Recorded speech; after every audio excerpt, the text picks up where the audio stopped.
Bonjour, je m'appelle Aurélien Duhart et je suis un combattant pacifique.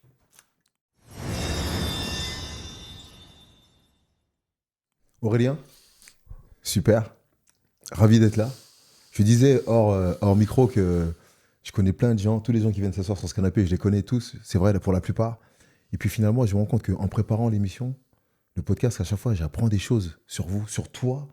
Et je me disais, et quand j'apprenais, je regardais des vidéos des combats, je dis, bah ouais, c'est mon pote, je le connais ce mec-là, c'est mon pote, je suis encore plus fier. La fierté de te recevoir et la fierté de me dire que quand ce podcast s'appelle Je suis un combattant, effectivement, être combattant, les vrais combattants, on sait, c'est les combattants de la vie.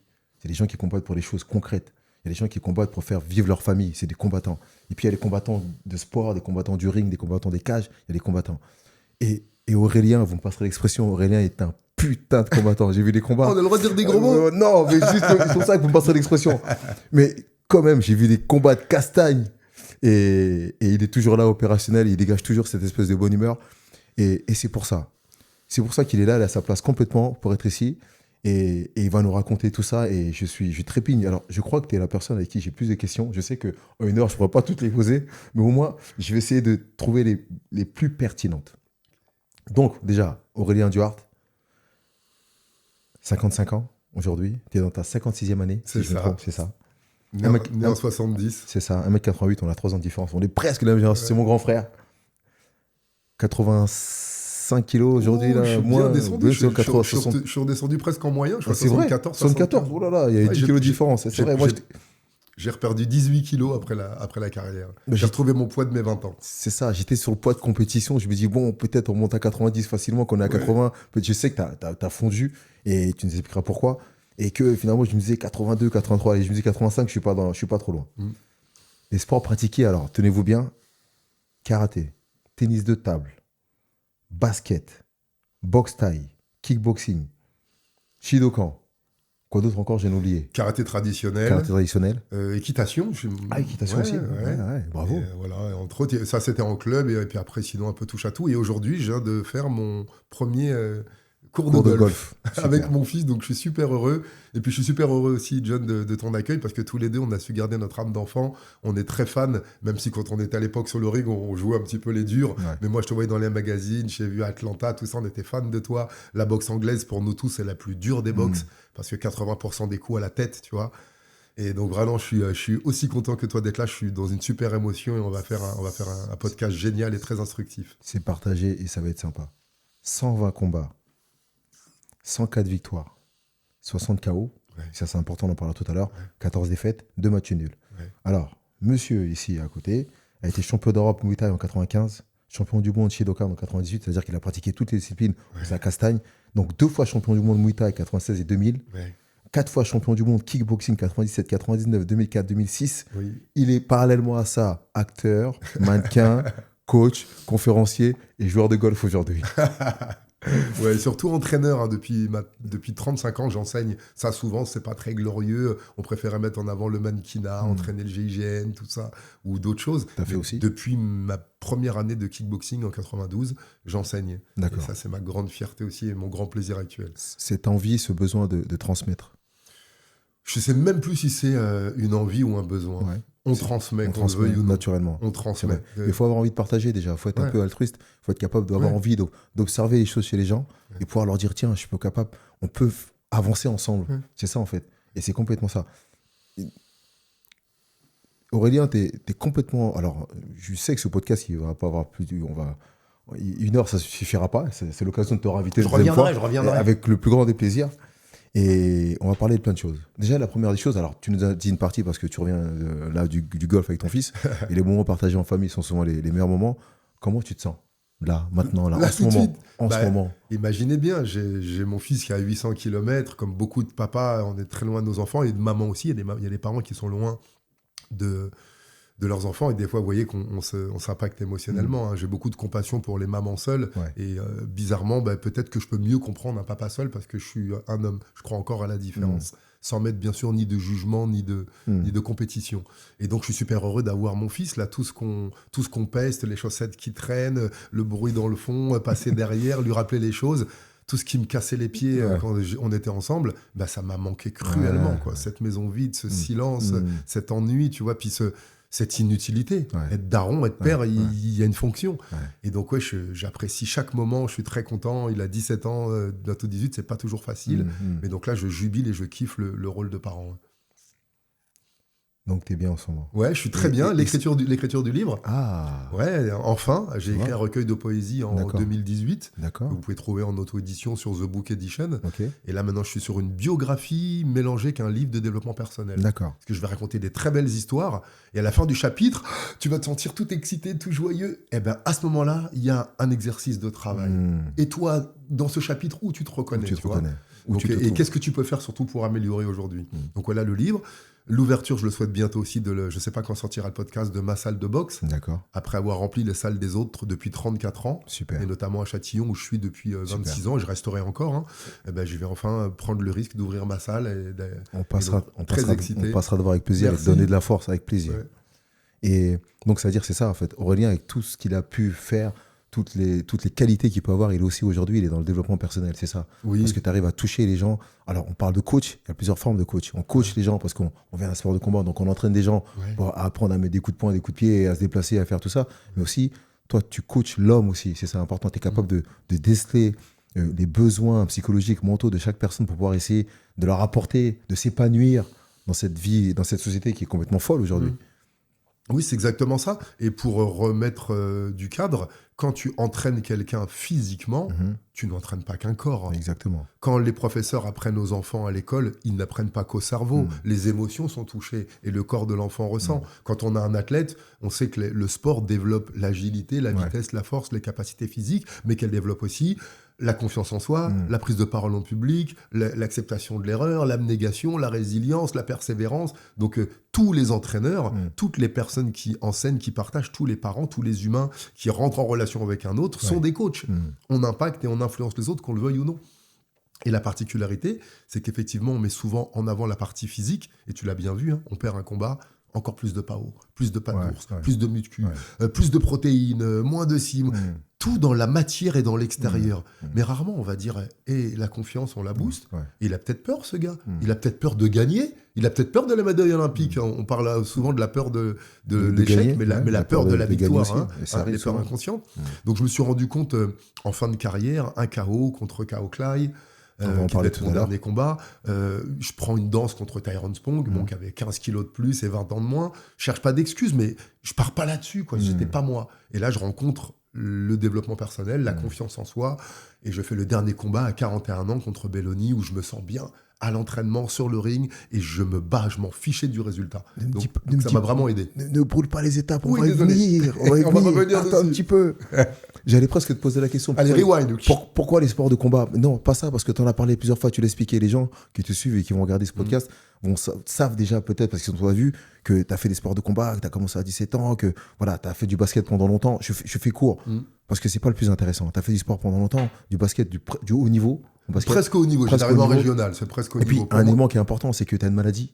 Oui. C'est ça, tu as une fragilité au niveau des os, cette maladie qui fait que tu as eu 17 fractures, 14 fractures. 14 fractures. Et plus les entorses, les élongations. Oui, 14 fois, je me suis fracturé les os entre l'âge de 8 ans et la quinzaine. Et j'ai continué après, donc j'avais une fragilité osseuse qui m'interdisait toute pratique sportive. T'imagines un petit peu. Et la question qui venait normalement, c'est pourquoi les sports de combat? Mais je ne vais pas te dire ça parce que tu as déjà répondu à cette question dans plusieurs podcasts et je ne veux pas poser ce genre de questions. J'ai regardé. Alors, quelle question tu veux poser? C'est ça, la question, c'est de savoir avais-tu un compte à régler? Avais-tu un truc? Pourquoi? Pas pourquoi les sports de combat, mais est-ce que cette maladie t'a poussé à te prouver des choses à toi-même, à te dire je suis capable de, malgré ces maladies, malgré ces 14 fractures, je vais montrer à tout le monde, à qui tu veux montrer que tu es capable de? Avais-tu un compte à régler? John, merci pour la question. Et j'ai envie de poser aux 8 milliards d'habitants que nous sommes sur cette planète, qui n'en a pas? Exactement. Mais tout le monde ne franchit pas le pas, cap de l'air dans une salle de boxe et de dire je vais accepter de mettre des coups et d'en donner.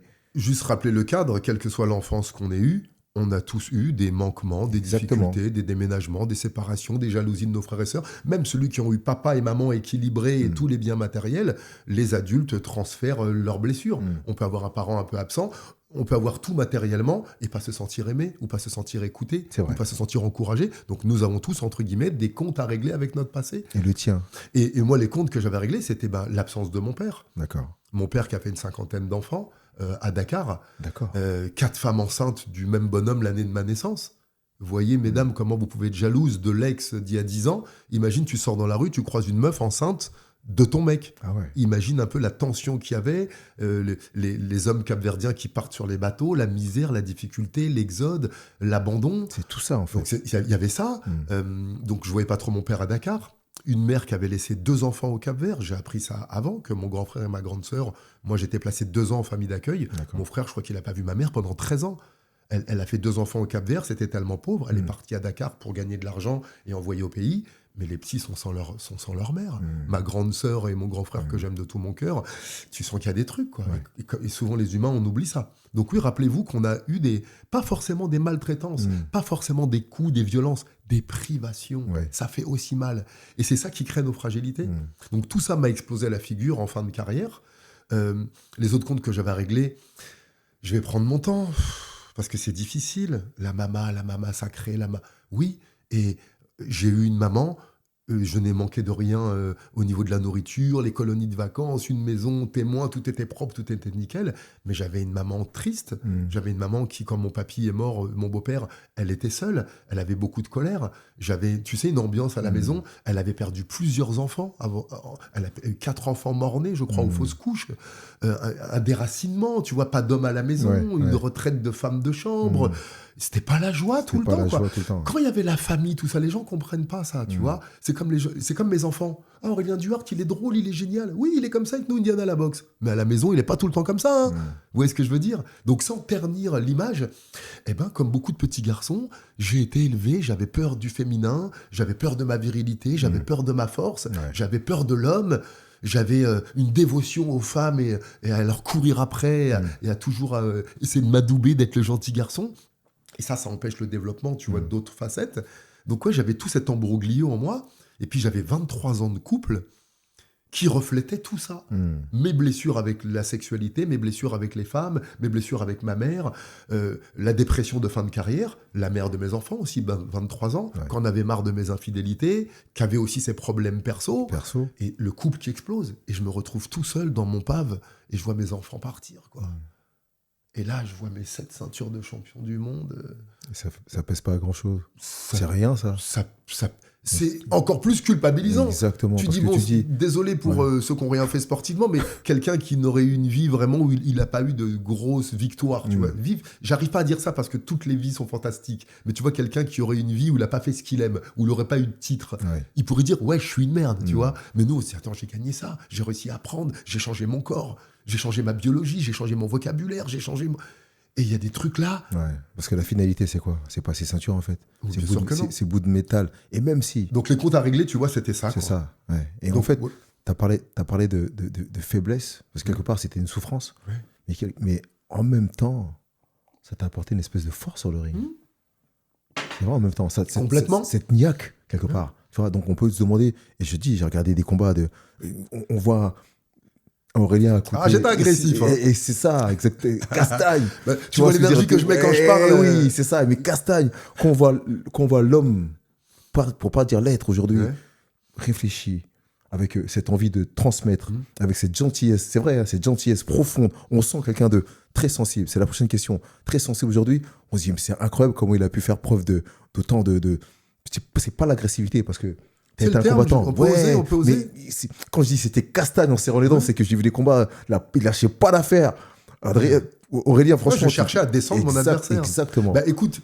Avec 60 KO. C'est-à-dire que, tu vois, c'est que quelqu'un qui met KO, c'est pas pour rien. Les 4 premières années, pratiquement invaincu. Invaincu, c'est ça. 92, 93, 94, 95. C'est simple. Un match nul en championnat d'Europe de Muay Thai. Et une défaite en 95 en 12 rounds de 2 en kickboxing, mon premier 12 rounds de 2. Ta première défaite. Donc, face à un gars expérimenté. Très expérimenté. Moi, j'avais 4 années de boxe. Donc, effectivement, je me suis rendu compte qu'il y avait plein de choses qui n'étaient pas réglées à l'intérieur de moi et que dans certains domaines, j'avais confiance face à un groupe. face à une équipe, face à des détenus, face à une porte de boîte de nuit, face à des gens alcoolisés, mais face aux femmes, face à ma mère, face à ma famille, face à l'autorité, face à l'argent, face à la maladie, j'étais démuni, je me sentais impuissant. J'ai dit, mais il y a des choses que je ne sais pas, il y a des gens qui s'en sortent. Donc on peut apprendre à aller mieux. Et c'est ça qui m'a poussé vers la connaissance de soi. Je perçois, et je pense que les autres aussi perçoivent comme moi. Je perçois chez toi une sensibilité et qui a toujours été là. J'ai vu tes combats, j'ai vu d'autres combats que je ne percevais pas avant parce que je voyais le combattant. Mais l'Aurélien d'aujourd'hui n'a pas changé de ce qu'il était. Tu as pu le cacher par un physique, par une armure, par un état d'esprit, par des coups, par des choses, par une virevolté. Mais j'ai senti toujours une espèce de sensibilité chez toi que je sens encore aujourd'hui. Est-ce que quand tu boxais, quand tu t'entraînais, elle a pu paraître à un moment? Est-ce qu'à un moment... Elle était toujours là. Toujours là. Elle se traduisait comment? Nous sommes faits de polarité. Regardez, là, tous les deux, on est dans la paix. Imaginez que quelqu'un rentre dans la pièce et vienne nous agresser physiquement. Tu sais très bien ce qu'on serait capable de faire. Et je suis en fait avec les deux. Je suis en phase avec les deux. Ma main, elle peut s'ouvrir pour te caresser et t'amener vers moi. Et elle peut aussi te repousser. Elle peut se fermer. Donc, vous saisissez. Il faut accepter nos polarités. Donc, je crois que... Souviens-toi, redoubler, CM2... 3e, seconde, plus petit de la classe, pissé au lit, 14 déménagements, en 6e, 1m33, les fractures. J'étais l'enfant fragile. Dans la cour, il y a celui qui est fort. Il n'a pas besoin de se soucier des émotions des autres. Les autres le craignent, donc il a de l'attention par la crainte. Moi... personne ne me craignait, personne ne faisait attention à moi. Donc j'étais déjà tellement sensible à mes fractures, mes blessures, le manque, que je ressentais dans la classe celui qui avait peur, celui qui ne se sentait pas bien. Nous avons tous cette particularité. N'importe quel enfant de moins de 1 an, on va parler de gentillesse, on va parler d'empathie et de compassion. N'importe quel enfant de moins de 1 an, tu passes à côté de lui, tu fais tomber un objet. Qu'est-ce qu'il fait? Il le prend, il te le tend. Nous avons la compassion, l'empathie de naissance. Nous sommes nés dans le ventre d'un autre être humain. Nous sommes arrivés grâce à 2 êtres humains, bien plus, qui eux étaient nés grâce à d'autres êtres humains, et ainsi de suite. On est élevés, en tout cas je le souhaite, par un père, une mère. On est dépendant. Oui, moi je suis indépendant, arrêtez avec ça. On est interdépendant. Ta première toilette, c'est quelqu'un d'autre qui te l'a fait. Et ta dernière toilette, c'est quelqu'un d'autre qui te la fera. Et c'est pas toi qui porteras ton cercueil. Ok ? Donc rappelez-vous ça. Donc cette sensibilité m'a connecté pour être intéressant, pour pas qu'on me casse la figure, pour exister, il faut que je m'intéresse aux autres. Donc j'avais cette sensibilité par intérêt, mais comme le costaud, qui est costaud pour avoir de l'attention. Comme celle qui est la plus belle, comme celui qui vomit, comme celui qui a les meilleures notes, comme celui qui court le plus vite. Tu commences à comprendre. On a tous besoin d'interagir avec ce monde et d'exister. Et moi, ma manière, c'était la victime. Et en vivant pratiquement 17 ans, le rôle de « je suis nul, on me prend pas au foot, j'ai des mauvaises notes, on s'inquiète, les filles veulent pas de moi ». Quand t'as vécu 17 ans, ça... faut aller tester l'autre extrémité, quoi. Tu vois. Donc, Donc voilà ce qu'est la vie. Et vous l'avez tous traversé, ça. On l'a tous traversé, une année dans la classe, t'étais la victime. L'année d'après, c'est toi qui mettais des tartes. Parce que thèse, antithèse, synthèse. Il faut vivre souvent les polarités, les extrémités pour trouver la voie du milieu. Exactement. Et ce jeune garçon qui bascule dans les sports de combat, quand il arrive dans cette salle c'est du kick à la base, de la boxe. Alors la première chose, c'est le karaté traditionnel à 13 ans. Déjà. Chez Omi Naoki à Villejuif, je vais citer, qui est encore là. Il m'entraînait en 83, imagine, il est encore là. Toujours là. Il a 200 ans, je sais pas comment il fait. Respect. Grand écart, il est encore là. Et donc j'ai commencé par le karaté, un accident. Souvenez-vous, j'avais pas le droit de faire de sport. Donc au quartier, je m'ennuyais un peu, je pouvais pas trop être dehors, toujours des problèmes vu que j'étais une victime. Oui, si tu te reconnais, et ça va être dur à entendre, on agresse quelqu'un qui est agressable. On manipule quelqu'un qui est manipulable. Responsabilisons-nous. Je vibrais la victime, je me faisais agresser. Je ne dis pas que les agresseurs doivent le faire, mais j'en ai assez qu'on dise aux victimes, tu n'y peux rien. C'est pas de ta faute. C'est les autres. Vous êtes en train de créer des victimes éternelles et qui seront toujours dépendantes d'une main qui va les secourir. Et ces victimes éternelles s'inventeront toujours des persécuteurs. C'est grave ce qui t'est arrivé. On va voir cette personne, on va l'arrêter, la condamner et on va s'occuper pour qu'elle ne recommence pas. Et toi, comment t'es-tu retrouvé là ? Qu'est-ce que tu vibres ? Comment tu ne sais pas dire non ? Comment tu ne sais pas te défendre ? On te reproche pas, on va t'apprendre. Donc, je crois que j'ai perdu la question. Non. Est-ce que tu as envie d'apprendre ? Il faut apprendre. C'est important. Et souvent, ça vient de ça. Alors, on ne dit pas que les gens se font agresser, mais il y a souvent un traumatisme quelque part, tu vois. Et quand je parle de compte à régler, des fois, des gens se font agresser, puis finalement, ça leur a permis de franchir le pas. C'est ça qui nous pousse à être plus fort. Ça m'a apporté en confiance, je vais bomber le torse, je vais avoir plus de confiance. C'est qu'une question de confiance. Nos sports de castagne, quand les gens, même d'un certain âge, viennent la pratiquer, c'est pour perdre un peu de poids, mais c'est aussi pour trouver un peu de confiance. Ça sert à ça aussi. Accepter de prendre des coups et d'en donner, c'est ça aussi. C'est se dire, tiens, je suis capable d'eux. Et je suis capable d'eux te donne une confiance différente. Ce jeune Aurélien qui rentre dans une salle et qui... Oui, voilà, c'était karaté en première. Oui, donc je te disais, j'étais interdit de sport, donc je suis parti au conservatoire à Villejuif pour faire de la batterie. D'accord. Et mine de rien, t'as vu l'instrument, c'est pas du piano ou de la guitare, c'est un truc où on tape déjà, tu vois. Donc moi, c'était les médecins qui voulaient m'interdire le sport. Moi, je chantais. Il n'y avait pas de maladie à l'époque. Je me cassais souvent. Et entre 2 fractures, j'étais réparé, je faisais du sport. Donc moi, j'avais pas figé dans ma tête que c'était irréversible, tu vois.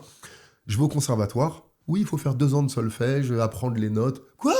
Pendant 2 ans, je lis, je tape pas, je fais pas de musique. Je tapais, moi. Comme, tu sais, comme la marionnette du Muppet Show, là. Je tapais. Des fous, vous. Que je tape comme à l'école, je passe 8 heures mon cul sur une chaise, je vais sortir de là, je vais revenir mon cul. Laissez-moi tranquille. Et sur le retour, je croise un pote qui rentrait du karaté. Il me montre 2-3 mouvements. Oh, c'est ça que je veux faire. Je prends la tête à ma mère, on va chez le médecin. Et là, c'est important que je le raconte, le médecin...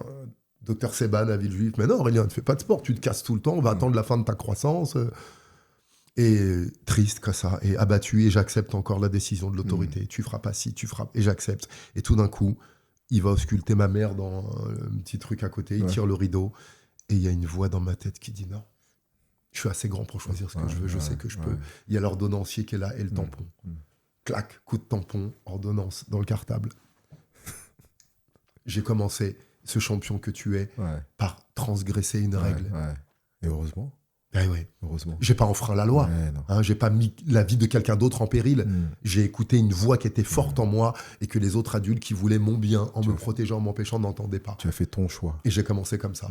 Et donc 4 ans de karaté traditionnel, une seule compète perdue. J'étais souple, grand écart, mais bon, on se touchait pas trop. J'ai développé la discipline, le silence, la répétition, les grades, la hiérarchie, le respect, bien plus que le karaté.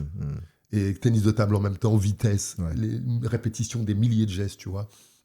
Et c'est après basket de 17 à 21 ans, et je prends 17 cm. Cette année-là, l'année de mes 17 ans. C'est souvent psychologique. Ouais, bien sûr. Et ensuite, je peux pas jouer en régional pour une question de licence. Je fais un an de boxe par hasard, un peu comme ça. Et 3 mois après, je suis sur le ring. Tu vois. Et quart de finale, championnat de France. Boum, je gagne par KO en kickboxing, sans casque, pas de protège tibia. À l'ancienne. À l'ancienne. À l'ancienne, à la dure. Et justement, à la dure, t'as été formé, forgé par le kickboxing basket. avec Patrick Réa et Francis Hamdaoui à Villejuif à partir de 91-92. Mine de rien, t'as été formé par le basket, parce que le basket, c'est physique, ça reste physique quand même. On te bouscule. Le karaté avant. Tu vois, mais karaté, t'es quand même dans une notion de face à face. Ouais. Et quand je regarde un peu tous les sports que tu as pratiqués, t'ont préparé. Tu as préparé mentalement, physiquement, en matière de perception dans l'espace, de vitesse, de coordination, tu vois, tous ces sports. Et donc, j'allais presque dire que le premier coup que tu prends vraiment, qui te fait mal, où tu dis, le karaté, tu as préparé quelque part. Et quel coup à l'entraînement te fait mal et tu dis, wow, attends, on n'est plus au karaté, on doit mettre qu'un coup, où je prends des séries, où vraiment j'ai mal.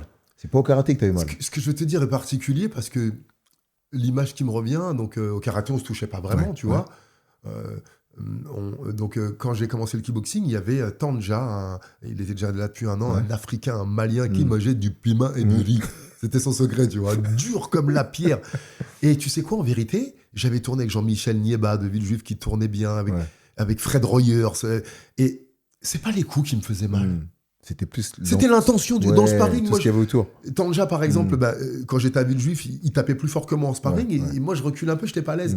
Et tout le monde pensait qu'en compétition, il allait me battre. Quand je suis passé à haute tension après, on s'est retrouvé en championnat de France, je l'ai défoncé. Parce que sur le ring, je lâche. Mais ce qui me fait plus mal, et c'est pareil dans les humains, avec tout l'amour que j'ai pour ma maman, c'était pas la claque qu'elle me mettait, de la mère fatiguée, de la mère en colère, de la mère qui n'en peut plus. Tu vois, de l'adulte désespéré. C'était l'intention qui me faisait mal. Tu vois. Et là, c'est pareil, je pense que les coups qui me faisaient plus mal sur le ring, bon, j'ai eu un bras cassé, mais les mecs disaient, putain, Duhart, t'as pas de foi. Je prenais des middle, des crochets en anglais, je me disais, putain, Aurel, t'encaisses. Les low kicks. Je pense pas que c'est les coups qui me faisaient plus mal. Je savais qu'il fallait que je les prenne pour m'endurcir. Ce qui me faisait plus mal, c'est quand mon entraîneur, après mon combat, il baissait la tête et que j'avais l'impression de pas être aimé. Ce qui me faisait plus mal, c'est quand ma mère, elle me disait, mais comment tu vas gagner ta vie avec ça, comment tu vas nourrir ta famille, et qu'elle s'inquiétait, tu vois.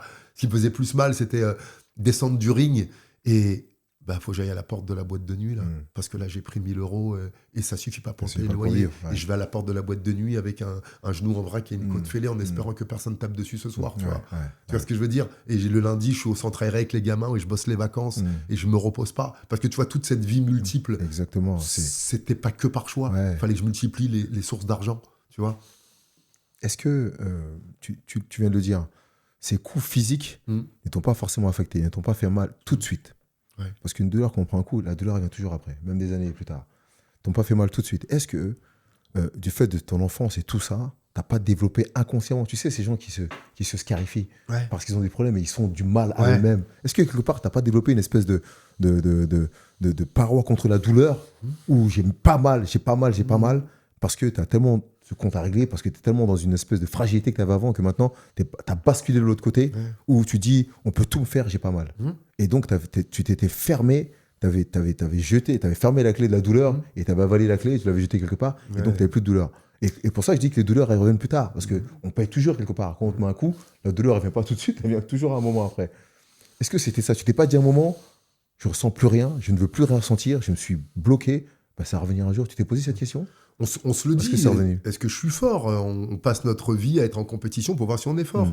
Mon fils me le disait, papa, à la maternelle, c'est celui qui court le plus vite. En primaire, c'est le plus fort à la bagarre. Et au collège, c'est celui qui a raison. Mais c'est une compétition constante. On a besoin de se mesurer, la compétition est bonne. Pourquoi le papa chatouille? Pourquoi le papa bouscule? Regardez 2 chatons ensemble, regardez 2 frères et sœurs, on passe le temps. Parce que le stress stimule et on en a besoin. Ces enfants surprotégés deviennent des victimes. Donc, oui, j'avais choisi, moi je crois en l'incarnation, je crois qu'on a choisi sa vie, on a choisi ses parents, on a choisi de naître, et j'avais choisi un père absent, une maman difficile et une histoire d'abandon, j'avais choisi cette vie. Je te donne une image. Les bois les plus solides poussent dans les plaines où les vents sont les plus forts. Le jeune pousse d'arbres qui sort. Dès les débuts, des rafales, il se durcit. Et après, ça fait un bois solide. Exactement. Donc, bien sûr que oui, tout ce que j'avais pris comme toi, certainement, comme une punition, un manquement, une privation, une injustice, une trahison, une humiliation, un abandon, c'était des sparring, c'était des test-matchs, c'était des épreuves. La vie est une école. La planète Terre est une école. Et il n'y a pas de cours pour débutants. Exactement. Donc, on nous amène des leçons très difficiles dès l'enfance. Et si on nous élevait, comme j'essaie d'élever mon fils, voilà, tu vas apprendre ça, qu'est-ce que tu apprends? La vie, elle est dure, t'es pas là pour te plaindre ni accuser les autres, qu'est-ce que j'apprends et comment j'avance? Il a un détachement par rapport à certaines situations où nous, on s'écroule pour les détresses amoureuses, les conflits familiaux. Regarde comment l'humanité va mal, pas parce qu'on va mal avec le voisin ou le pays d'en face. Moi, je connais personne en Ukraine ou en Palestine. Moi, je vais mal avec ma sœur, avec mon fils, avec ma chérie, avec l'entourage, tu vois. Donc, ce sont tous ces méconnaissances, tous ces manques d'informations qui font qu'on a tous ces conflits, qui m'ont poussé. J'en avais marre, moi. Quand j'ai vu la mère de mes enfants partir, au bout de 23 ans, on avait traversé le plus dur. Et pourquoi les couples se séparent? Écoute bien. Parce qu'ils s'aiment plus? Non. Parce qu'on ne s'entendait plus. On ne s'entendait plus dans le sens s'entendre, avoir des bonnes relations. Et pourquoi on utilise le verbe entendre? C'est le même verbe. On ne s'entendait plus. Je disais un truc à ma femme. Ah mince, c'est pas ce que je voulais dire. Mais Aurélien, je suis pas capable de choisir les mots que je veux dire. Ouais, et c'est l'autre qui comprend mal. C'est oui, mais t'as mal compris. Tu devrais lire entre les lignes. Ben non, écris correctement entre les lignes. Et quand bien même, si ce que je dis est clair, il y a des fortes chances que toi, tu l'interprètes. Mais au moins, j'aurai la tête tranquille. Donc, tu vois, ce sont toutes l'éloignement avec des amis depuis 30 ans, le ras-le-bol de la boxe. Mais tout ça, c'était dû à de la difficulté de communication parce que je ne me connaissais pas.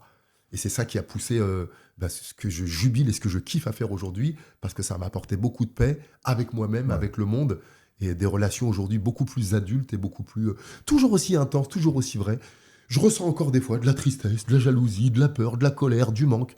Mais aujourd'hui, ça ne me contrôle plus. Avec une meilleure gestion. J'apporte une autre réponse. Je ne réagis plus. J'intègre. Et je réponds. Et là, on rentre de plein pied dans autre chose qui est le combat. Parce qu'on y est quand même. Oui, on reparle un peu de bagarre. C'est notre job un peu quand même. C'est ça. Mais c'est pas tant que ça. C'est pas tant que la bagarre en elle-même. c'est ce qu'il y a autour. C'est ce que je disais avant. C'est pas tant que la bagarre, j'ai gagné, c'est ce qu'il y a autour. Ouais. La question, c'est dans quel état d'esprit, toi, avec tout ce que tu viens de nous dire, ton parcours, un peu, on a l'impression que antidouleur, parce que tu t'es constitué une espèce de carapace, un physique, mental aussi. Dans quel état d'esprit tu es avant le combat? Tu as banalisé le combat? Il y a eu différentes façades dans ma vie. J'avais très peur. D'accord. On va faire un truc qui est interdit. Toute ta vie, on te dit, te bagarre pas, te fais pas remarquer en public. Moi, j'avais une maman très catholique, tu vois. Les premiers seront les derniers, soyons humbles, limite à être... Il y a une différence entre l'humilité et la soumission, tu vois. Enfin bref. Hein. Donc j'avais cette culture, fais pas de bruit, te fais pas remarquer. Et là, tu te retrouves torse nu devant 1000 personnes, toute la ville, et j'ai le droit de défoncer un mec. L'animalité, l'agressivité, la puissance, la violence, tout ce qui est autorisé normalement seulement dans la chambre à coucher et dans les bagarres quand on est bourré, j'ai le droit de le faire et je vais pas être puni. Mais quand pendant des années, tu as été retenu, pourquoi les gens aujourd'hui sont agressés? Il y en a, ils ne crient même plus. Arrête de crier. Aurélien, il dit ça, mais une petite coupure. Ouais. Mais il faut aller voir ses combats. C'est un vrai technicien. Donc quand il en parle, on a l'impression que c'était un mec castagne. Il y avait les deux. Il y avait cette agressivité, on en parlait tout à l'heure. Jean-Marie Mercier le disait, j'étais un monstre de travail. C'est un technicien, exactement. Je répète un mouvement 1000 fois. J'avais ce mélange de finesse du le basket, il n'y a pas de contact, il faut esquiver, il faut passer, il faut bouger en l'air, les 360, les dunks, les feintes. Tu sais, j'avais ça. L'ancrage du tennis de table, l'explosivité du karaté. Et puis la joie d'être là, regarde comment je parle. Là, je te parle que de qualité physique. J'ai toujours été un passionné et amoureux fou de ce que je faisais. Donc avant les combats, non, nous les boxeurs, on n'a pas peur, on a de l'appréhension. Je flippais ma race et j'allais chier caca liquide 4 fois comme tout le monde. Et dans mon vestiaire, ça puait la daube. Allez dans des vestiaires de combat de boxe si vous avez l'occasion. Ça sent pas le champion. Hein, on est d'accord, John, hein. Tu te vis tout ce que tu as reçu pendant des semaines, des jours. Ceux qui n'ont pas fait le taf, les tensions. J'avais peur, j'étais pas bien. J'avais peur de pas être à la hauteur. J'avais peur de perdre, peur qu'on m'aime plus, peur du ridicule, peur de la honte. Est-ce que tu l'as accepté, cette peur? Bah oui, je l'acceptais puisque je montais. Bah ouais. Quand tu l'acceptes pas, elle te freine et tu montes pas. Exactement. Moi, je dis qu'elle m'accompagnait, moi. Je me rappelle que moi, je m'allongeais, je respirais un peu, je mettais une musique, les mots de l'entraîneur. On n'avait pas vraiment de préparation mentale, mais on savait faire passer cette phase, tu vois. Mais on les courtait, on la disait pas clairement. Donc j'avais très peur, et la peur aiguise mes sens. La peur me rend agressif, la peur. Et comme tu dis, aujourd'hui, je suis un homme qui sait être gentil. Avant, j'étais un gentil garçon. J'en ai trop pris plein la gueule. Donc là, c'était l'occasion de lâcher la bête. Tu vois. Je ne vais pas parler de violence. Violence, c'est quand l'autre n'est pas d'accord. Même si étymologiquement, violence, il n'y a pas d'idée de nuire. La violence, étymologiquement, c'est une énergie qui va d'un individu vers un autre. Et moi, j'appelle ça la force, la brutalité, la combativité, l'agressivité, l'animalité. On y va encore, l'esprit, vous croyez quoi? Tout ce qu'on a diabolisé, parce qu'on a collé ça tout de suite à violence. Si je te mets un pain, c'est de la violence, je suis d'accord. Si maintenant quelqu'un vient t'agresser avec un couteau, et que moi je mets un pain à cette personne, et que je te sauve la vie, c'est plus de la violence. Et est-ce que tu as remarqué quand quelqu'un est violent avec toi, qui on appelle pour arrêter cette personne? Souvent des gens qui vont utiliser la violence, des gens armés, et des professionnels de ça. Donc, je crois que j'avais fait la paix avec le fait que il y a des fois on avait le droit d'exploser. Moi je le mettais beaucoup dans la sexualité, beaucoup trop, et je pense que dans ma famille, avec mes amis, j'essayais d'arrondir, d'être le psychologue, d'être le pacifique, et c'était pas OK. Je pense que des fois, j'aurais dû dire, écoute, tu me casses les pieds, je t'ai dit, chez moi, on parle pas comme ça à mon gosse, si tu veux pas changer la manière dont tu parles, tu t'occupes de mon gamin. Ça change rien à l'amour que je te porte, mais quand on se voit tous les deux, on n'a même pas nos gosses. Tu vois ce que je veux dire? Et je crois que j'étais tellement soumis dans la vie parfois.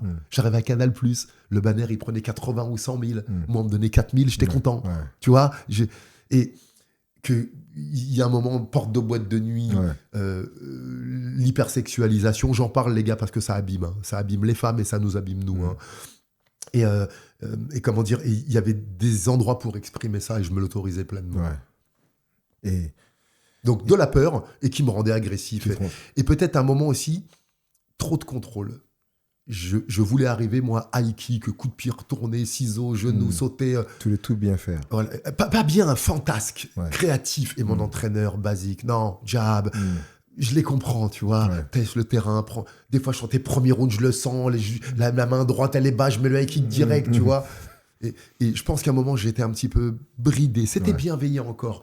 Mais tu sais, pour arriver sur le ring, je voulais arriver en dansant, mettre dans le Mont-Kong, le peignoir, strict, la tradition. Et je pense que quand j'étais un peu bridé à l'entraînement, bridé un peu sur mon entrée, le jour du combat, j'étais bridé un peu. Bridé aussi. J'ai l'impression. Alors, est-ce qu'il n'y a pas eu une espèce de consensus entre ton entraîneur qui était un peu à l'ancienne et toi qui avait envie d'exploser cette espèce de folie? Tu vois ce que je veux dire? À un moment, il y a le juste milieu, un mec qu'on bride, qu'on retient, en plein combat, il va nous sortir le truc, tu vois. Et c'est sa folie, en fait.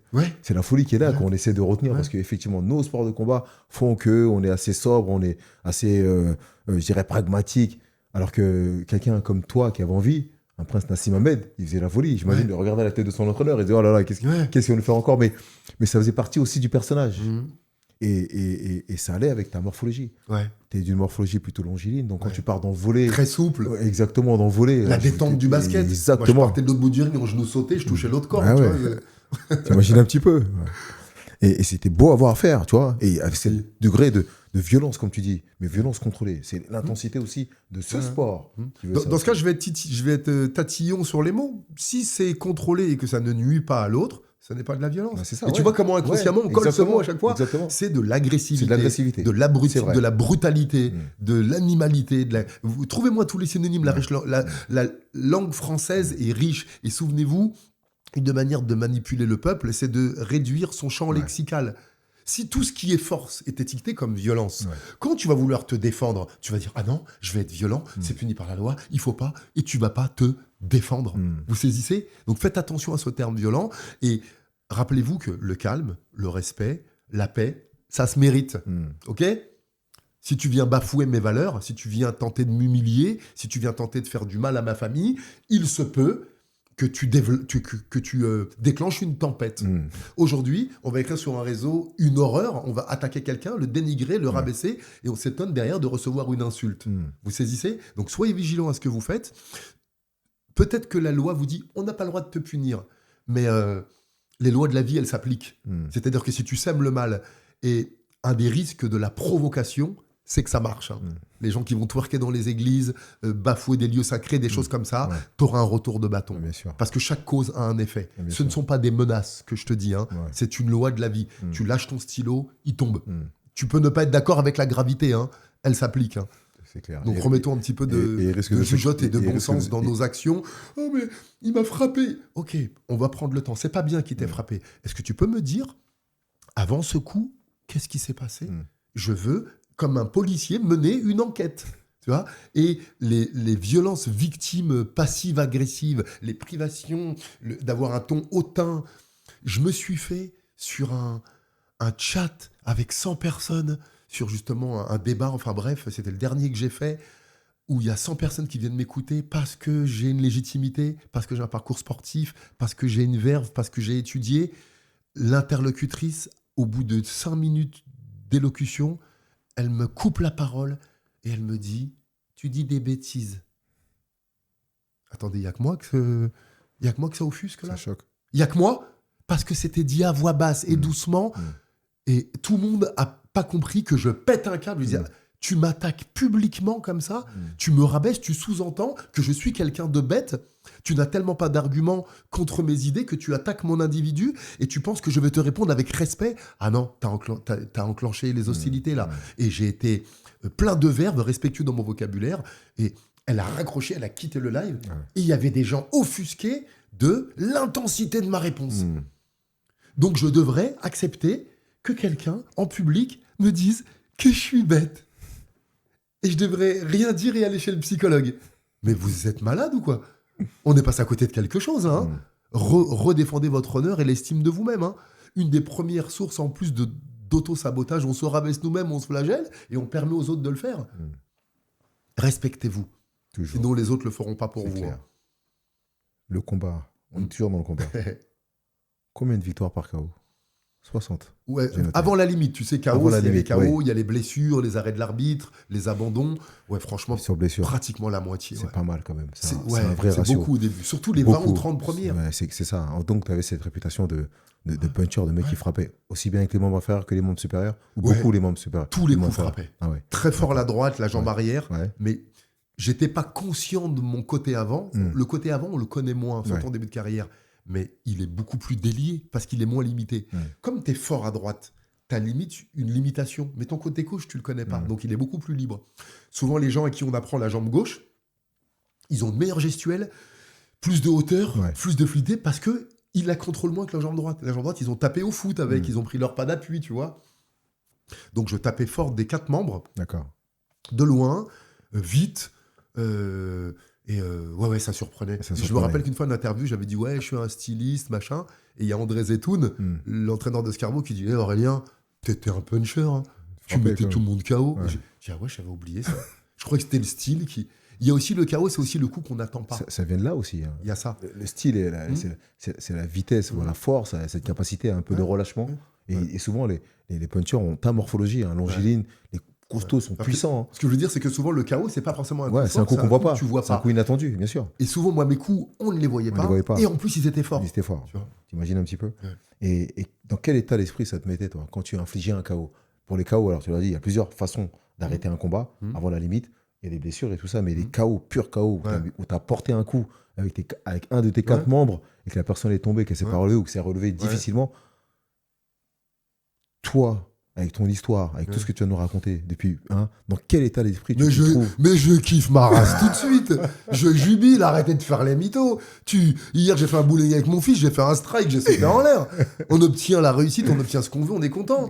Fais un basket contre moi, je mets un panier, yes. Fais un ping-pong, je te mets un top spin, yes. Boxe avec moi, je te mets un kick, yes.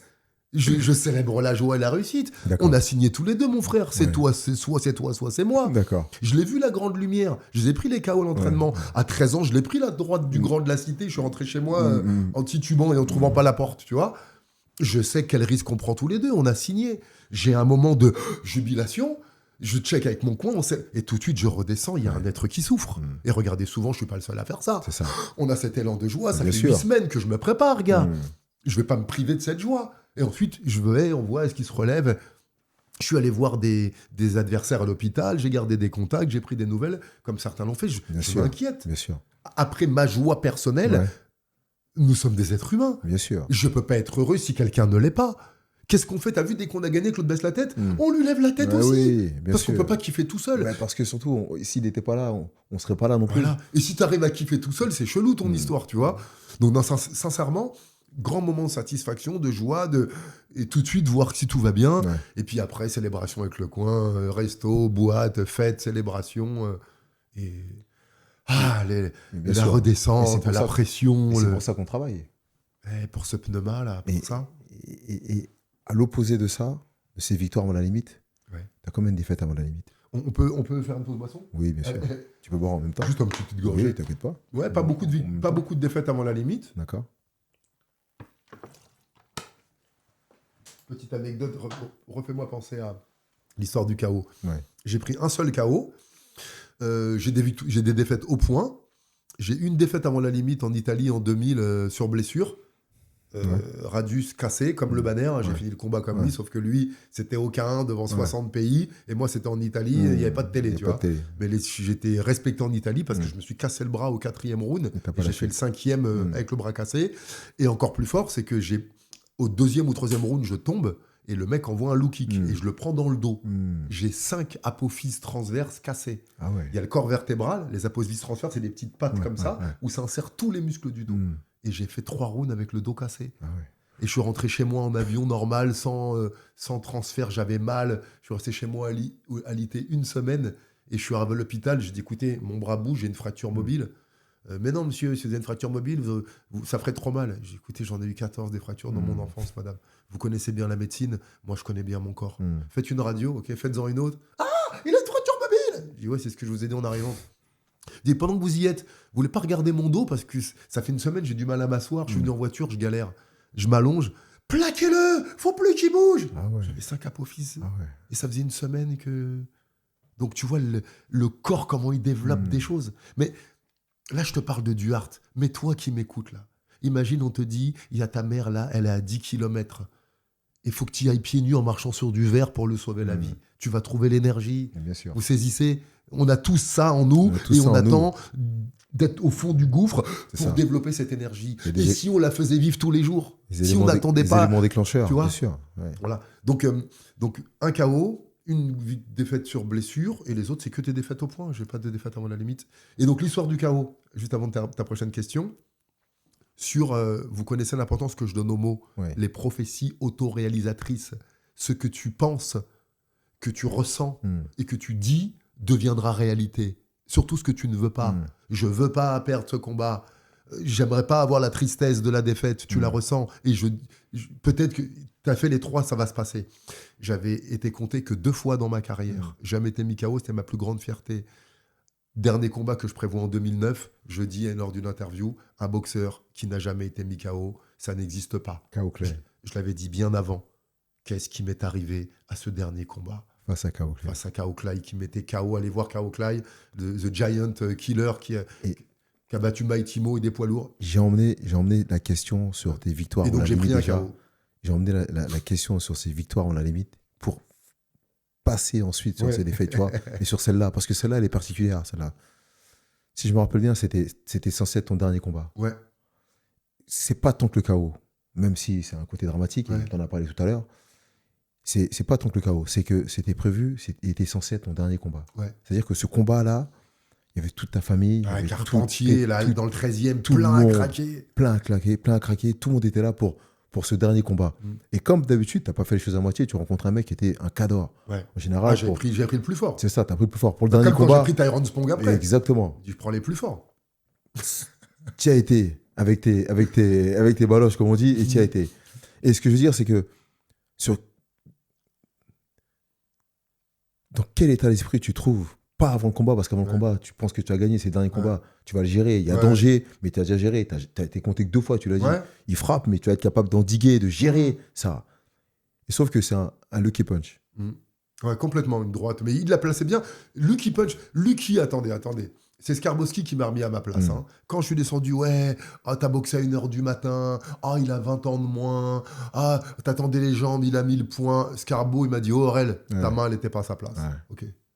C'est le seul qui m'a remis à ma place. Il y a des règles. Et merci tous ceux qui m'aimaient et qui ne veulent pas me faire du mal. Il y a des règles. Je balance un jab, je m'attends à un retour en taille, en middle, donc plutôt je vais pour préparer là et il remet le point là-haut. Je vois pas le cross, le overhand par-dessus et je tombe. Et comme j'ai aucune expérience, au lieu de rester au sol, j'ouvre les yeux, l'arbitre il est à 3. Au lieu de rester au sol, l'arbitre, quand il continue de compter jusqu'à 8. Il voit que j'ai les yeux ouverts, il voit que je souris, il continue de compter. 5, 6 à genoux, 7, tu te redresses, 8, t'es debout. Je me relève. Et là, je titube, et là, il m'arrête parce qu'il m'aurait tué. Plusieurs choses. Prophétie autoréalisatrice. J'avais dit depuis des années, un boxeur qui n'a jamais été mis KO, ça n'existe pas. Ça m'est arrivé. Deuxième chose, ce combat, c'était pas clair dans ma tête. Souvent, je vais mettre KO à mon 100e combat, je me réveille en pleine nuit, je vois le taille tomber sur un crochet au crochet gauche au 2e round, à Massy, ils organisaient souvent. J'écris ça sur un bout de papier, je mets dans une enveloppe et je mets dans le sac de sport de mon entraîneur. On fait le combat, 2e round, je le mets KO, et je dis à mon entraîneur, ouvre Alex Tatalovic, et il me dit non, j'avais des visions des fois, je vais le mettre KO, je veux gagner. Un championnat d'Europe, je vais en Thaïlande, je me fais opérer d'un truc... opération, anesthésie générale, à 5 jours du combat, je dis j'annule pas. Je dis non, je le fais. Première chance européenne contre Eddie Saban, au Palais des Sports de Thiers, télévisé, il faut que je le fasse. Il est incroyable. Je dis à mes hommes de coin, les gars, je sors d'une anesthésie générale, je me suis sauvé de l'hôpital, j'ai 3 rounds dans les pattes. Si au 3e, je ne l'ai pas mis KO, jetez l'éponge parce qu'il va me tuer. Je l'ai mis KO au 3e. Tu vois, les fois où j'étais sûr, ça se passait. Ce combat, j'avais pas de stratégie claire. Ce combat, qu'est-ce que j'ai fait après le combat? Je me suis mis à genoux et j'ai demandé la mère de mes enfants en mariage. L'après-midi du combat, j'étais à la bijouterie, acheter une bague pour ma femme. J'étais joli cœur, j'étais futur mari, j'étais mec qui sentait que ça puait. T'étais déjà après le combat. J'avais fait une saloperie avec ma meuf, fallait que je me fasse pardonner. Ça faisait 20 ans que je faisais la misère, fallait que je la demande en mariage et je voulais faire ça en grand avec Canal+. J'étais pas venu pour me battre, j'étais pas venu pour gagner, j'étais venu pour faire un dernier combat et demander ma femme en mariage. Voilà, il y a un athlète qui a dit il y a pas longtemps, je serai au jeu. Il n'a pas fait de médaille, oui, il était au jeu, il y a été. Son intention n'était pas claire, je vais faire telle médaille, je vais battre telle personne. Donc il y a plein de choses qui s'expliquent comme ça.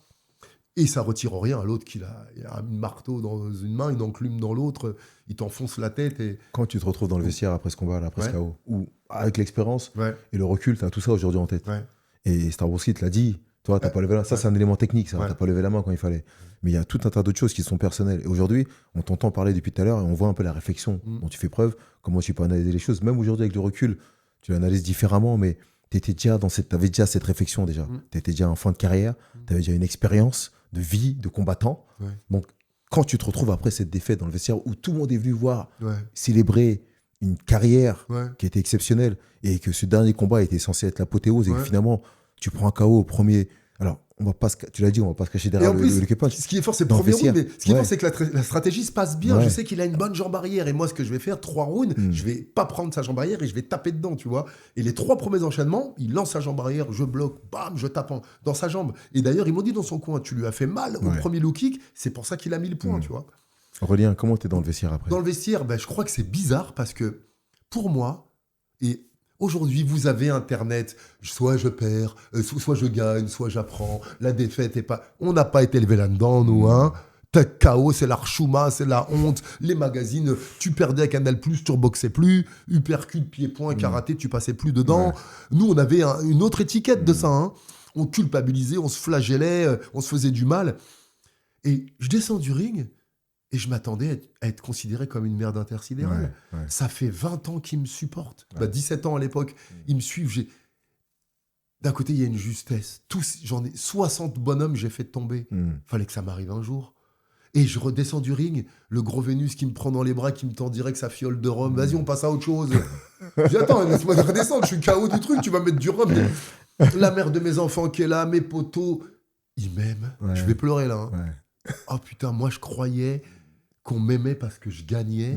Moi, je croyais qu'on m'aimait parce que je mettais les autres KO. Moi, je croyais qu'on m'aimait parce que j'étais le champion du coin. On m'aimait parce que j'étais Aurélien. Parce que j'organisais des super soirées. Les gens, ça les faisait kiffer. Et des enfants... Mon fils, il m'a fait « Papa, t'es super bien tombé !» Mon fils, attends... c'était 2 ans après. Il avait 2 ans, mon fils. Il a mimé quand je suis tombé KO. Il était super content. Lui, victoire, défaite, il s'en foutait. Il a vu son papa au milieu, en lumière. Donc, tu vois, je me suis dit, waouh, toutes ces années à courir après l'amour des gens. En fait, c'était là. Que je pensais qu'il était conditionné, qu'il fallait faire et avoir pour être aimé. Et en vérité, il suffit d'être. C'était là. C'était déjà là. Il fallait juste ouvrir les yeux, en fait. Il a fallu. Et j'avais pas à mettre cette pression de la peur de perdre, ces régimes, cette dureté, cette rigueur que j'avais avec moi. Non pas par... J'avais plus le désir de gagner. J'avais la peur de perdre. C'est ce que ce chaos t'a apporté. Cette compréhension-là, mine de rien. Et puis surtout que c'est là que j'ai commencé à me rapprocher de Pascal Lafleur, qui est un des grands pionniers du développement personnel en France et notamment dans les sports de combat. Et il m'a dit, Aurélien, il y a des trucs qui vont pas, il faut qu'on parle. Il m'a dit, viens.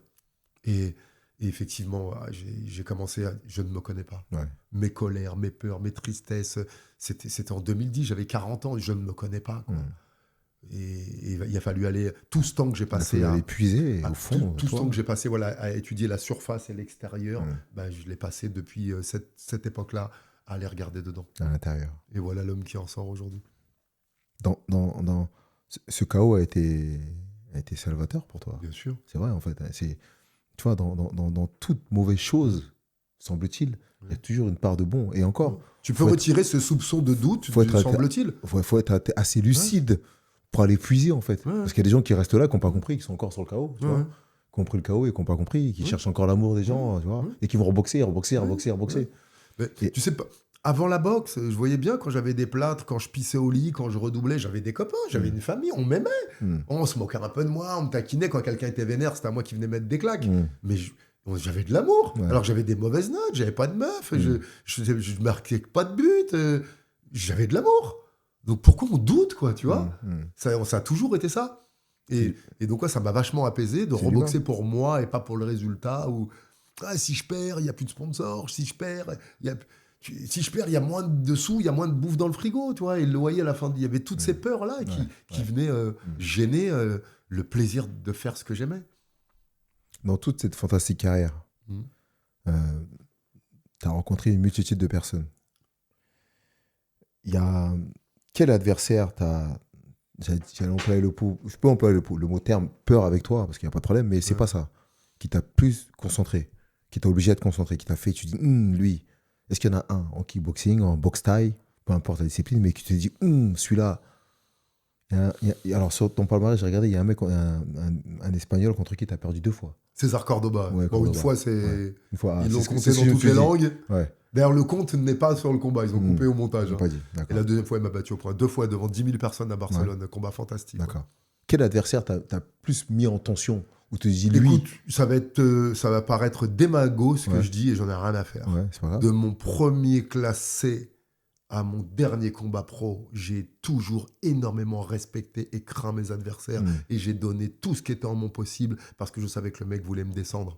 Après, bien sûr, il y a des noms. Quand j'ai boxé, non, j'y arrive pas. Non, j'arrive pas à dire que je me suis plus préparé pour Orlando Viette que pour comment dire, Danny Bill ou pour Tyrone Spong ou même pour d'autres. J'ai boxé Moussa Sissoko. Tous, je les ai respectés, tous, je les ai craints. Tous les noms que tu viens de citer là, ce sont des tueurs, des mecs. Et je sais très bien. Des mecs de l'Est. Si tu cites le nom d'un, ça veut pas dire que tu as moins de respect pour l'autre. On comprendra. Mais tu sais, quand on est combattant, il y a ces choses-là qu'on comprend pas, qu'on sait pas. Il y a toujours un mec, pas parce qu'il tape fort, pas parce qu'il met KO les autres, mais il y a toujours... On ne sait pas pourquoi. Et c'est peut-être pas le meilleur. Moussa Sissoko, il faisait très mal. Voilà, vous êtes rencontrés 2 fois. 2 fois, il m'a battu une fois en boxe. Quel bon gars, Moussa, à qui on passe le bonjour. Bien sûr, il m'a battu une fois en boxe taille à Coubertin. Il m'a pris au corps à corps. Moi, j'étais plus un kicker avec du PAM qu'un vrai Nakmo, tu vois. Et il m'a vraiment gêné. Et après, je l'ai reboxé à Bercy en 2000, 15 000 personnes, direct à Canal, 7 rounds de 2. Et on a fait un super... Et lui, je savais qu'il tapait très fort. Quelle guerre. Il m'a mis un middle à un moment. J'ai le bras, il a vibré tout le round. Le banner m'avait fait vibrer, tu sais, comme un diapason. Il m'a fait vibrer 1 minute, Jérôme. Lui m'a fait vibrer tout le round. Pendant un round, j'ai pas pu me servir de mon bras. Non, franchement, il était très fort. Vous avez fait un combat de fou. J'ai envie d'en citer tellement. Il y en a plein. Frédéric Belloni, le dernier combat. Il avait gagné le grand tournoi. Quel bon gars, pro en anglaise. Un cardio de ouf. Fred m'a fait... Tous, vous m'avez fait peur. Tous, vous me avez omnibulé mes pensées pendant des semaines. Je vous voyais dans mes rêves. Je pensais à vous plus qu'à ma femme, tu vois. J'ai fait des régimes pour toi. J'étais me coucher tôt pour toi. J'ai soufflé mon gâteau d'anniversaire et j'ai pas mangé pour être au poids pour toi. Tu vois. Et ouais, je crois véritablement, je les ai tous craints. Mais en vérité, derrière eux, je craignais ma partie faible, je craignais ma partie qui perdait les bagarres. Je me rappelle les fractionnés. Si t'es pas autant, au bout de 3 minutes, tu perds le combat et toute ta famille est finie en enfer, tu vois. On a tous fait ça. Si tu lèves pas cette barre, ta famille, elle meurt immédiatement, tu vois. Donc oui, c'était pour me challenger moi, bien sûr. Et dans cette erreur des sports de combat où on a enlevé la dimension martiale, le vrai combat, c'est toi, tu vois. Et il te faut quelqu'un d'extérieur pour voir où tu en es. Mais je pense qu'à entraîner les athlètes à se dépasser eux-mêmes, à être plus forts qu'ils ont été le dernier combat, plutôt qu'être plus fort que Pierre, Paul ou Jacques, ça change quelque chose. C'est clair. Dans tout ça, à quel moment tu t'es dit ça suffit? Que s'est-il passé? À quel moment? Pourquoi? Quand tu t'es dit, tiens, on a parlé du dernier combat tout à l'heure. À quel moment tu t'es dit, tiens, le combat-là va être mon dernier combat? Vers 2009, par là. Déjà avant, je chantais... La vraie question, c'est pas... Est-ce que j'ai encore envie de monter sur le ring? On a tous envie, ça. La partie facile, la partie où c'est moi qui touche. La partie où ça s'arrête. La partie où on me lève le bras. La vraie question, c'est est-ce que tu as encore envie de souffrir à l'entraînement? C'est ça. T'as entendu le gargouillis, là? Non, je te pose pas la question au présent. Je rappelle le passé, détends-toi. Mon corps, il me dit non. C'était vraiment ça. J'ai plus envie. C'est pas tant qu'une question. C'est pas tant qu'une question. C'est mon dernier combat, j'arrête après, j'ai pris trop de coups. C'est ça en fait. Est-ce que j'ai toujours envie de souffrir? Déjà, je voulais m'ouvrir à autre chose. J'ai l'impression de savoir faire que ça. Je donnais des cours. Ça rapportait plus assez. Genre, avant, je boxais tous les mois, donc ça allait. Le salaire à la ville, les clubs, 2-3 photos. Je faisais, j'ai pas de tabou. Je faisais entre 3 et 5 000 par mois pour nourrir ma famille. Dans les années 2000, c'était bien, quoi. Tu vois, c'était bien. Et là, il y avait ça. Il y avait même... Je veux découvrir quelque chose de nouveau. Donc, c'est vers ces années-là, j'ai dit, allez, je refais Spong. Là, j'ai pris une danse. Et Spong, pareil, j'avais honte. Là, je perds pas par KO et je vois Spong qui me lève comme ça. Lucien Carbine, il me dit, Aurélien, t'as 20 ans de plus, ça fait 3 ans, personne passe le deuxième round. Mais tout le monde KO, c'est un tueur. Il a dit, t'as pas réussi. C'était un truc qui m'a dit, hey, j'étais au collège, je regardais les premiers combats, c'était toi, tu vois. Et donc, je suis super fier, il me porte en triomphe. Et après, je dis, allez, je fais le dernier contre Bello, et là, j'arrête. Et là, je commençais déjà à faire des cours particuliers de coaching, je commençais à m'intéresser, je commençais à enseigner différemment, le retour au calme, la dépollution verbale, l'accueil, enfin bref. Et puis les coachings, depuis 2009, j'ai des gens qui venaient me voir pour boxer. On boxait 10 minutes, et au bout de 10 minutes, ouais, j'ai un peu mal au dos, ouais, mon fils, il m'écoute pas, ouais, j'ai envie de changer de taf. Et les 50 minutes qui suivaient, c'était de la discussion. C'était que de la discussion. Donc, j'ai dit, ouais, je tiens un truc. Mais bien sûr. Donc, je vais faire parler le corps pour faire parler l'esprit, et la langue et l'âme, tu vois, et le cœur. Ouais. Et donc, et ça m'a tout de suite nourri, excité. Les découvertes, les formations, les livres, les formations en ligne, les livres audio, les formations physiques. Et j'ai retrouvé la même excitation. Co-tennis de table, co-roller, co-kick, co-mouet. Super. Et voilà. Quand tu as fait le choix d'arrêter, à qui le dis-tu en premier? Tu es très entouré. Tu parles de la famille, tu parles de tes entraîneurs. Quand tu dis c'est mon dernier combat, j'arrête, j'ai plus envie de souffrir à l'entraînement. Difficile de souvenir. Hein. Vous l'avez vu, je suis une grande gueule. Je l'ai tellement dit à tout le monde que je ne sais plus à qui je l'ai dit en premier. J'essaie de me souvenir. Parce que c'est une transition en vérité. Peut-être à la mère de mes enfants, j'ai dû le dire. Peut-être à mon entraîneur à l'époque, Alain Zankifo et Alex Tatalovic, qui m'ont suivi après Jean-Marie Merchet, deuxième partie de carrière de 2000 à 2011. Hein. Alain, à qui on passe le bonjour aussi. Donc, peut-être à eux. Puis Alain le sentait. Alain, il m'a dit, tu tapes plus les gars. Il m'a dit, faut que tu passes à autre chose. Il te le disait déjà. Il me le dit, il le sentait. Il y avait 2-3 combats. On fait pas du tennis, quoi. Tu vois, tu perds, c'est des coups, c'est du temps, c'est de la douleur, fais autre chose. Mais dis, allez, tranquille, tu vois. Donc, je crois que je l'avais dit à plusieurs personnes, à mon entourage, souvent. Et après cette fantastique carrière, le dernier combat face à Fred Meloni, le lendemain, parce que tu es habitué à t'entraîner tous les jours. Un boxeur, un combattant, il s'entraîne tous les jours quasiment. Même quand il n'y a pas de combat, on va courir, on va faire un truc. Et tous les jours, une fois, et quand il y a combat, tous les jours, deux voire fois. 3 fois même, tu vois. À mon époque, on ne connaissait pas trop 3 fois, hein, mais aujourd'hui, on sait qu'avec les équipes, ils peuvent. Mais nous, déjà 2 fois par jour, c'était beaucoup. C'est pas mal. Puis, déjà. On t'a fait, hein. Ouais, mais bien sûr, il y a ça aussi. Mais et le lendemain du combat, où c'est terminé, où tu dis c'est mon dernier combat, parce que ça devait être le dernier déjà, face à Kaokla, il y a presque le dernier, tu vois. À chaque fois, tu repousses un petit peu. Il y avait un truc qui faisait que c'était pas le dernier. Et quand celui-là, en fait, il y a une victoire et tu dis, c'est le dernier. En fait, je dépose les armes, en fait. Et c'est-à-dire, c'est comme après un combat. Il y a toute une pression qui retombe. On est fatigué, on ne sait pas pourquoi. On a des cerfs, on a juste envie de dormir, alors qu'on pourrait aller faire la fête, mais on n'a pas la pêche. Ce lendemain de combat, quand c'est terminé, après cette victoire, dans quel état d'esprit tu te trouves et qu'est-ce que tu fais? Tu reprends ton sac pour aller t'entraîner, tu vas manger un kebab, tu dis quoi? Tu dis, tiens, je vais me rentraîner comme si de rien n'était, mais je peux pas arrêter comme ça. John, parce que t'attends dans le sang. Un bon combat de kick, tu marches pas pendant 2-3 jours. C'est ça. Les coups qu'on prend, là, on fait les malins. C'est ça. Tu peux plus marcher. Je suis rentré à la maison, je crois qu'on est sorti avec des potes, des amis. Je l'ai dit d'ailleurs, tu le vois sur Eurosport, il y a un after à la maison. Donc tous les potes sont venus dans le jardin, on a sorti les bouteilles, le barbecue, nuit blanche, allongé avec les poches de glace. J'avais Bello au téléphone. Salut Fred. Et donc dans le jardin avec mes potes, la teuf, ça danse, ça rigole, ça picole. Il DJ avec Platine. J'avais tout prévu, on s'est bien éclaté. Ma sœur qui avait fait à manger, il y avait la mère de mes enfants, des amis. Et voilà, c'était repos. Et ça m'a repris vers 2014, j'ai voulu en refaire un. Oui, au Lavandou. J'étais parrain d'un événement pour les orphelins des pompiers. Il manquait des combats. J'avais un peu... 2014, on venait de se séparer avec la mère de mes enfants. Grosse colère. Je sens que je vais faire du sale. Autant aller le faire sur le ring, tu vois. Et la Fédé, dernière minute, ils me disent non, t'es trop tard, t'as pas l'âge. Et on a transformé ça en assaut un peu appuyé. Et heureusement d'ailleurs, parce que je pense que le petit jeune m'aurait fracassé. Donc j'avais encore envie. Encore cette erreur. L'être humain, on va où on se sent bien, on va où on réussit, on va où on a confiance, on va où on sait faire. Donc j'ai retenté ça. Et pourtant, t'as poussé. T'as poussé dans le sens où, contre Kaokla, c'était le dernier combat. Finalement, tu t'es dit, je ne veux pas rester là-dessus. Et c'était pas le fait d'avoir pris un KO, d'avoir perdu. Je me suis pas battu, j'ai pas eu le temps de vous montrer ce qui fait du hard. Vous êtes venu voir du hard et vous l'avez pas vu. Il y a une espèce de frustration, tu vois. Et donc après lui, il y a Pong. Tyrone Spong, où j'ai fait un travail de déplacement magnifique. Où tu es allé. J'ai couru. Tu es allé pour les sous, pour le voilà. Il y avait 5000 donc celui-là, on le compte pas. Parce que c'était pour l'argent. Et puis il y a le dernier où finalement tu te dis celui-là, c'est le dernier. J'y vais pour me battre. Ça suffit. Et puis celui-là, c'est le vieux lion qui a des relents d'envie de quand même casser. Contre un autre vieux lion. Je suis en forme quand même, je pourrais, mais pourquoi pas, tu vois. Et puis finalement, on oublie que on peut pas avoir été, et que finalement le corps il suit pas. Quoi, comme disait Coluche, il y en a, ils ont été cons, ils le sont encore. Ça oui. Regardez les gens qui nous dirigent. Donc ça, ce proverbe, je sais pas s'il est vrai pour tout le monde. C'est clair. En tout cas, ce que je veux dire, c'est que quand on est un peu en forme, on se dit on pourrait. C'est pas vrai en fait. Et tu vois, quelque part, il faut des choses pour solder ça. Pour sevrer ça, pour dire ouais non finalement je croyais que j'ai toujours la pêche, en fait je vais vite, c'est pas vrai en fait. Donc il a fallu cette démonstration là et pour complètement clôturer le truc, donc clôturer totalement. Et après cette démonstration, tu t'es dit ouais c'est fini, je suis un combattant. Quand on est combattant on l'est toute sa vie, mais je ne suis plus un boxeur. Je l'ai été, j'ai l'âme d'un boxeur, mais je peux plus faire de combat. Et c'était un vrai deuil.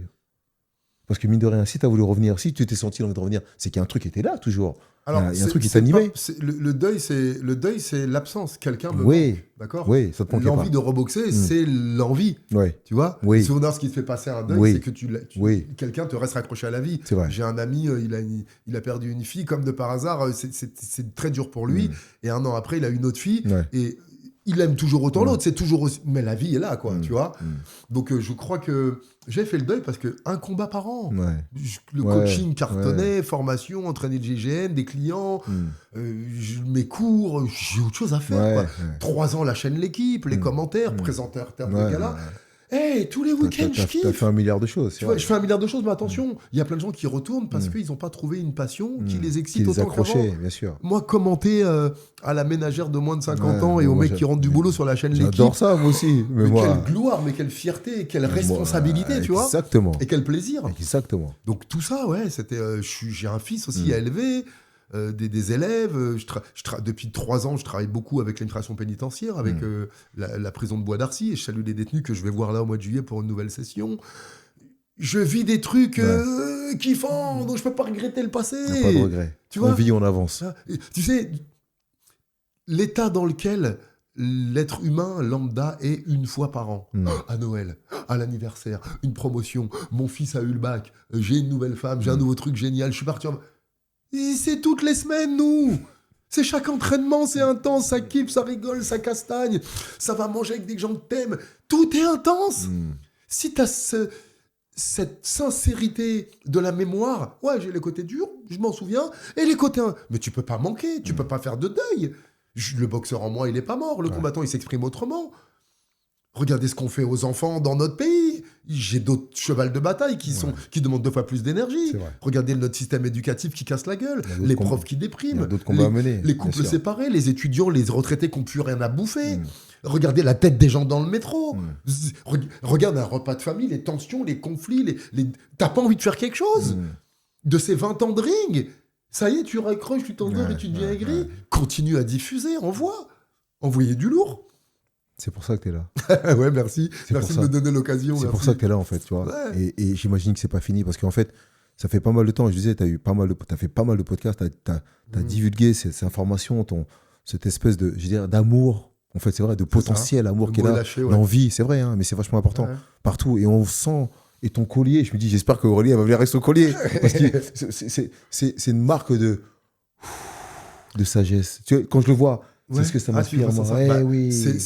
Regardez, cet objet, que vous le voyez ou non, il a une connotation. Il vous indique que quelqu'un va parler, qu'il y a de la technique, des câbles, c'est tout, c'est ni bien ni mal, tu vois. Cet objet, il t'indique qu'il va y avoir du liquide, une bois. Cet objet, il est fait en bois, c'est des perles de bois d'ébène. Et on est dans un environnement très plastique, béton, concrete jungle, vous connaissez, artificiel. Avec les anciens et dans la voiture, sur mon vélo en ferraille, sur le goudron, l'asphalte. Dès que je peux, je suis dans un espace de nature. Mais voilà, avec ça, j'ai quelque chose de naturel sur moi tout le temps. Je l'ai acheté parce qu'il était beau lors d'un voyage à Dakar, au Baïfal, les tribus qui vendent l'artisanat. Ça m'émeut quand je pars à Dakar, je pars à mon père, à mon enfance. Donc, voilà, donc j'ai ça. En plus, je trouve joli, puis ça fait un peu... On me reconnaît souvent avec ça. Et tu le portes bien et il te va très bien. Merci. Ça fait 1 heure qu'on parle, voire même plus. Au purée. T'as vu comment ça va vite? Les questions sont intéressantes et les réponses aussi, donc forcément le sujet... Tout est intéressant, on pourrait rester ici pendant 3 heures. C'est la qualité de la question qui détermine la qualité d'un partage, donc merci pour la richesse de tes questions. Il y a une dernière question. Allez, vas-y. Qui n'en est pas vraiment une. Ça, on ne fait pas faire des heures sup aux techniciens, là, ça, David? On termine. Ça va, On termine. On est dans les temps. On est dans les temps. Il faudrait que tu regardes cette caméra et que tu dises, c'est l'exercice. Allez, vas-y. de la fin de mon podcast. Question, Non, c'est pas une question, c'est un truc où... Attends, juste une petite gorgée d'eau alors. Allez, prends ta gorgée, t'inquiète pas, t'as le droit de tout faire. T'es chez toi ici, c'est comme si tout est pour toi. Un petit peu de gloss. C'est ça. Parce que j'ai les lèvres gercées, j'ai oublié mon gel. D'accord. Voilà. Et quand tu regardes cette caméra, il faut que tu dises aux gens qui te suivent, qui te connaissent depuis des années, qui t'ont vu combattre, qui t'ont pas vu combattre, que tu as rencontré, que tu as boxé, tous ces mecs à qui on a passé le bonjour depuis tout à l'heure, tous les gens qui te suivent et qui vont apprécier ce podcast, je l'espère. Ce que tu aimerais que les gens reçoivent de toi, ce qu'ils perçoivent de toi, l'Aurélien Duhart qui est là, qui est assis là, qui nous a illuminé de toutes ses envies, de tous ses besoins, de ses peurs, de ses craintes. Il pose une question, il vient de répondre, c'est bon. Non, c'est pas vrai. Alors, toi, tu vas le dire avec tes mots à toi. Avec tes mots à toi. Comment tu aimerais qu'on te perçoive, toi? Et dis-le pas à moi, mais là, à la caméra et à tout le monde. J'aime bien ta question. C'est pas facile. Hein. Non, c'est pas que c'est pas facile, c'est qu'on a déjà tellement tout dit. Je sais. Et comme j'ai plus... Comment je pourrais dire que j'ai pas d'intention, ce serait faux. J'ai une intention d'impacter, j'ai une intention d'améliorer, d'apporter du bien-être, de l'espoir, une direction, de la lumière. J'ai l'impression que ça a été fait. Donc, avec l'énergie que tu as reçue, peut-être, un truc, tu as vu, là, tu vas raccrocher le podcast. C'est peut-être le moment de faire un truc qui était difficile. Parce que là, tu es galvanisé. Tu as vu, tu es en énergie haute, là. Tu sens, il y a quelque chose en toi qui a bougé, là. Hein. Eh bien, vas-y, utilise-le maintenant. Envoie ce texto pour demander pardon. Envoie ce texto pour dire, viens, on se parle. Envoie cet entretien d'embauche. Appelle la personne qui ne te rappelle pas. Tu avais envie de courir, t'hésitais, mets tes baskets maintenant et va juste un tour du pâté de maison, tu vois. Il y a la voisine du dessus, là, qui n'a pas à manger, va couper une part de gâteau, va lui donner, tu vois. Va dehors et va dire à quelqu'un, merci, t'as un beau chien, c'est une belle journée, va partager ce que t'as reçu. Et ça suffira. Merci Aurélien. Merci. Je savais que ça allait être une heure de bonheur. C'est une heure de bonheur. Hein. Et c'est une parenthèse presque enchantée, je dirais, une heure avec toi. Merci de ton temps, de toute cette énergie que tu diffuses à chaque fois. Et c'est vrai, l'heure, elle est passée. On a l'impression que ça fait 20 minutes qu'on est là, mais c'est pas vrai. Et en tout cas, merci encore une fois. Infiniment. Merci de nous suivre. Rappelez-vous, partagez, likez. Mettez des commentaires, dites-nous ce que vous pensez des commentaires, du commentaire d'Aurélien et des autres aussi. Et puis, donnez-moi des noms. Moi, j'ai plein d'idées. Il y en a d'autres qui vont arriver, encore d'autres combattants et combattantes qui vont arriver. Mais si vous avez des personnes que vous avez envie de voir à la place d'Aurélien, n'hésitez pas à me l'écrire. Déjà, tu me remplaces déjà. Non, t'inquiète pas. T'es éternel. Le quotidien nous a tués, déjà. C'est terminé, tu veux plus de moi au bout d'une heure, tu me classes vite, hein, plus rien. Jamais. Merci en tout cas. Et à bientôt.